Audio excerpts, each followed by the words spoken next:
connection with illegal cooperative societies and financial institutions. About 6,728 people have been allegedly defrauded by the suspects. Briefing the press in the Moaha, the State Commissioner of Police, Chris Ezike, said 22 groups masquerading as empowerment and cooperative societies have been identified, while over 91 million naira has been discovered in bank accounts of the suspects. We are working hard with those banks to ensure that these money never is lost until the investigations are completed. It's only my wife. So on my property, you see how I bear her.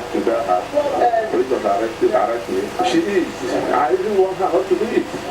Because I thought it needed not to do it. She insisted. Well, this thing literally that we invest, we settle business in recycle.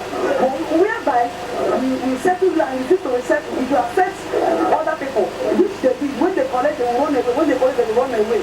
And other people, which we use their money to settle them, were kept hanging. In order to ensure accountability policing, DK stated that a monitoring unit has also been established to ensure that police activities are done in conformity with best practices. In another development, Southern Kaduna All Progressives Congress APC